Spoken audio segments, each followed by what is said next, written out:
Lynn Fisherfolk, Ralph Vaughan Williams, and East Anglian Folksong, 1905 to 1952. My name is Paul Richards, trustee at H.R.H, and I've always had a fascinating interest in Vaughan Williams and English folk song, and how the North End fishing community was the source of so much of his music throughout his life.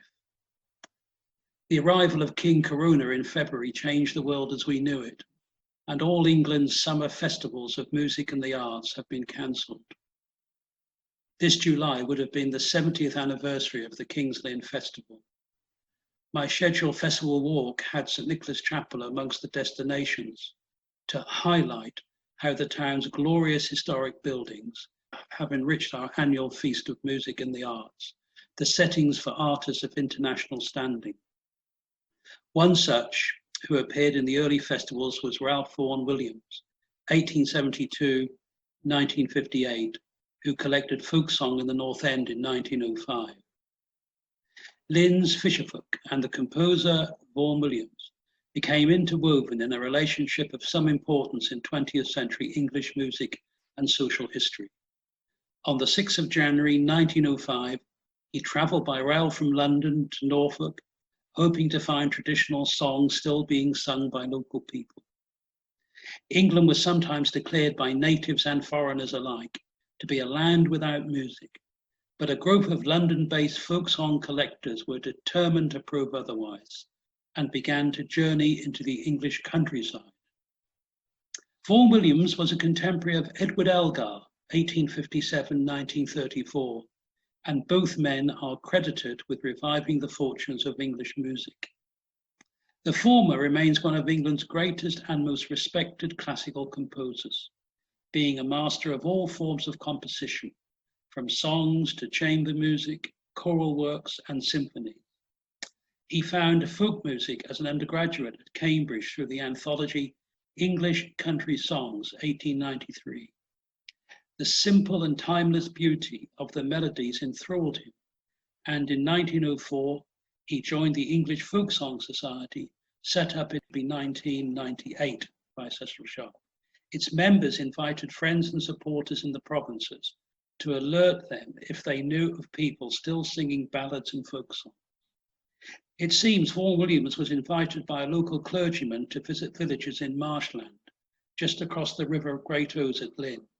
Here both John Whitby and Stephen Poll, a sexton and farm labourer respectively, sang songs for him, though he was disappointed that there were not more folk songs to be found, and returned to Lynn, where he lodged at a small hotel near the railway station. In Lynn, the young Dr. Williams was introduced to the folk singers of the close-knit fishing quarter, living in the streets and yards around the magnificent St Nicholas Chapel, thanks to its curate called Arthur Huddle.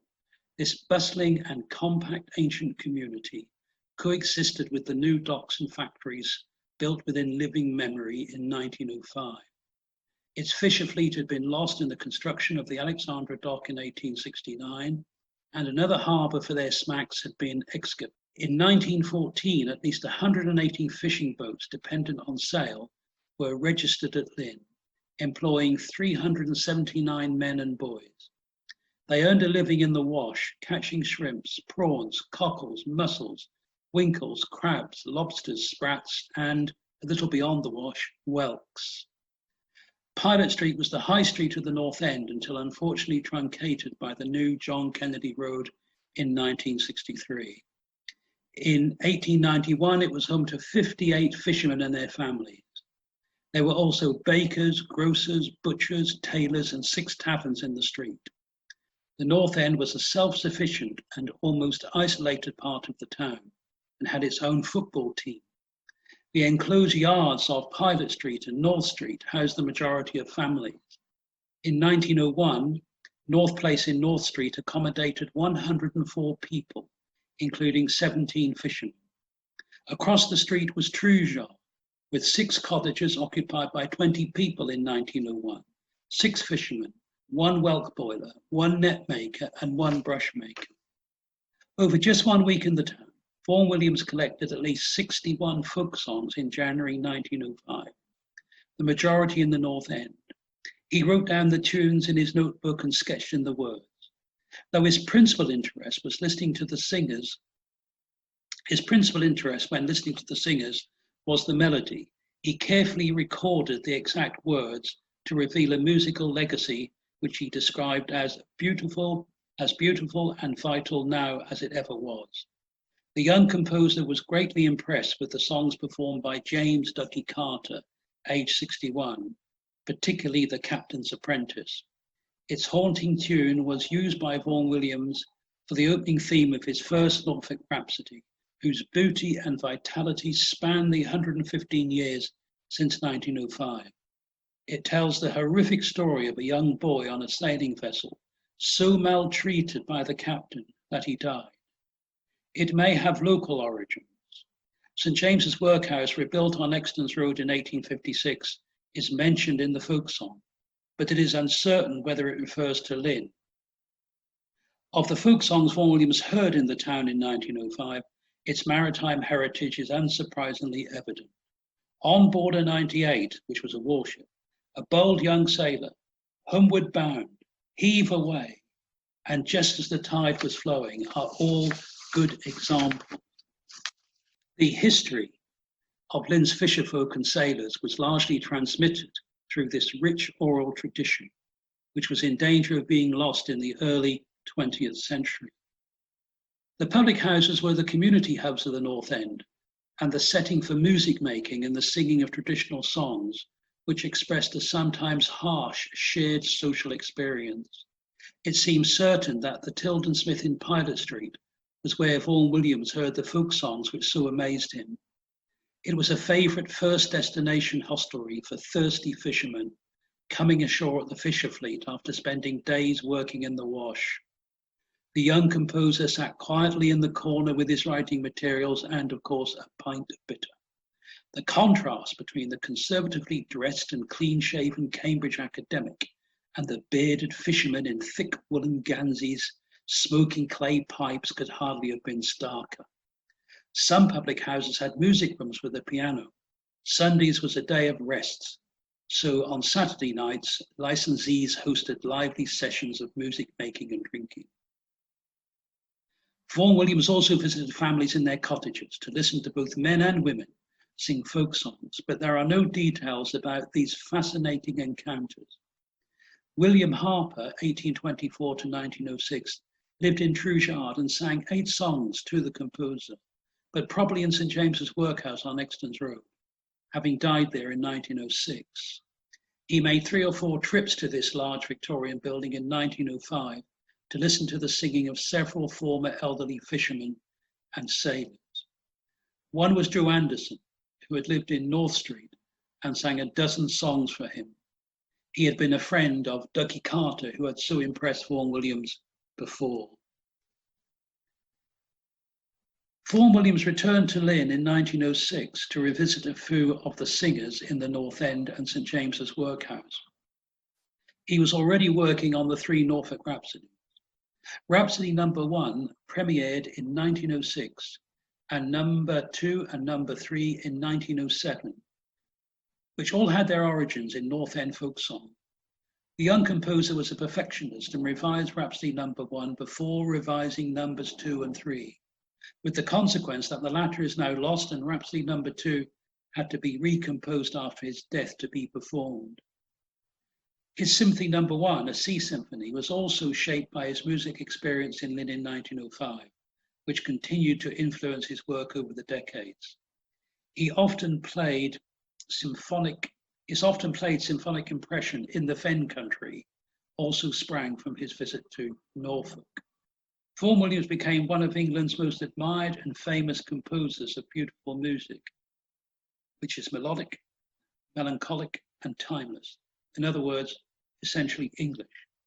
He should also be regarded as a musicologist who collected 800 folk songs, and scholars have access to many of his learned lectures on the subject. It can, moreover, be said that he was a social historian who brought to life Lynn's fisherfolk, whose rich culture was expressed through song and would have been otherwise largely lost. Vaughan Williams was back in Norfolk in September 1910 to lecture on English folk songs to music teachers and others in Norwich. He told his audience that he had the good luck to find a good many sailor songs in Norfolk, chiefly in King's Lynn. A clergyman in the town had taken him into some of the worst slums he had ever seen to meet some very hard-working and very poor fishermen who sang to him when they could get away from their work. 47 years after his visit to collect folk songs in the North End, Vaughan Williams gave a lecture on East Anglian folk song during the 1952 King's Lynn Festival. His audience at the town hall included Queen Elizabeth, the Queen Mother, and Princess Margaret. Dr. Williams was now 80 years old and recalled his time in the town in 1905.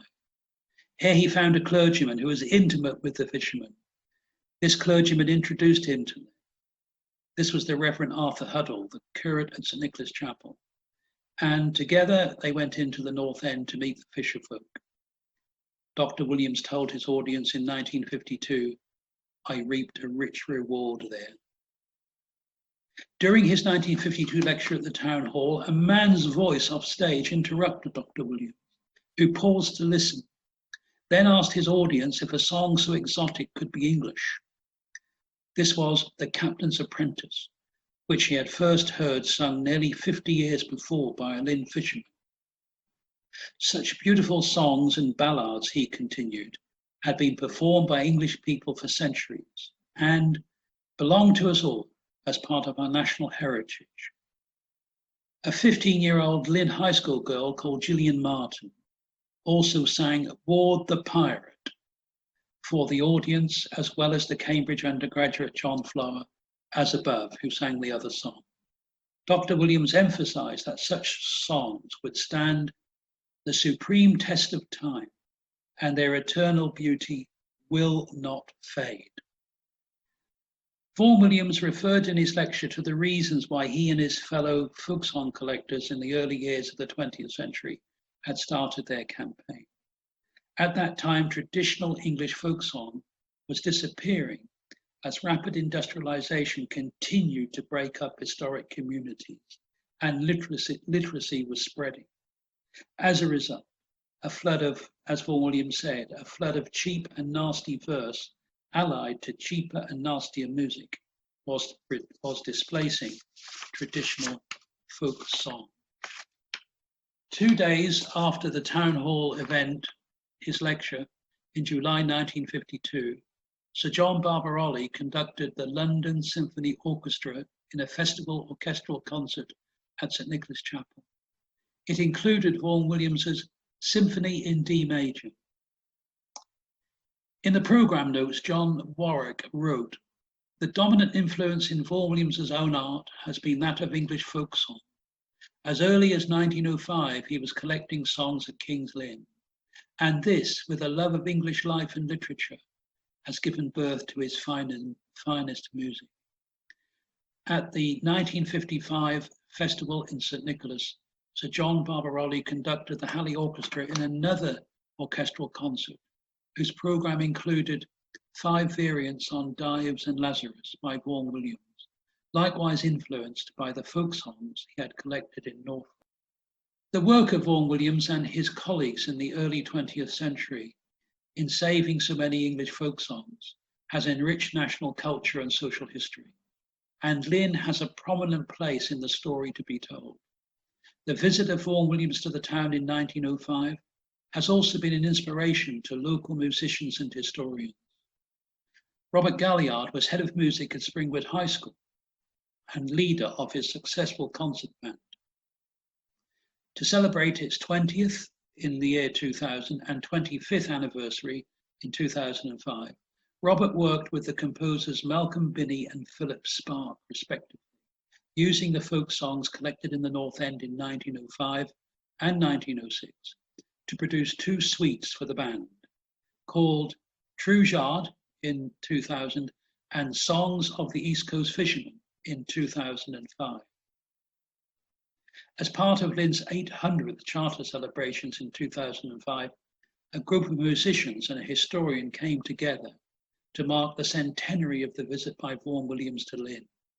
Alan Helsden, Liz James, John Jackson, Jill Bennett, and Robin Timms sang the songs, and Paul Richards spoke on the North End history. There were performances at the Tudor Rose Hotel in St Nicholas Street and the Ouse Amateur Sailing Club, now Ferry Lane Social Club, in King Street. Besides the door to the former Tilden Smith public house on John Kennedy Road, a plaque was posted to record the significance of that public house in English folk song history. There is no doubt that Vaughan Williams went to that public house and met fishermen and listened to their songs.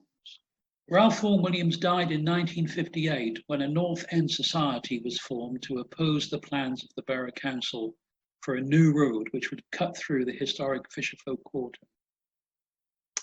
The campaign failed, and the bulldozers arrived in North Street later in 1958. 2 of the 6 cottages at H.R.H had survived the demolition of the overcrowded town yards in the 1930s because they had been used for storage by the neighbouring shopkeeper. Pat Midgley and a group of North Enders saved these buildings on the corner of North Street and St Anne Street from almost certain demolition for road widening. Following a campaign to raise funds from English Heritage amongst others, and with the critical support of the Borough Council, the shop and household premises with the 2 cottages behind them were thankfully rescued and opened as H.R.H Fisherfolk Museum in 1991. The North End Trust was established in 1989 to safeguard this independent community museum and important English heritage site, which was later extended by the acquisition of adjacent historic properties in 1995 and 2010, thanks to the National Lottery Heritage Fund and local fundraising, of course. In the ground floor gallery at H.R.H can be found panels dedicated to the Fisherfolk and Ralph Vaughan Williams, and there is archive material on this subject in the first floor Pat Midgley Research Centre.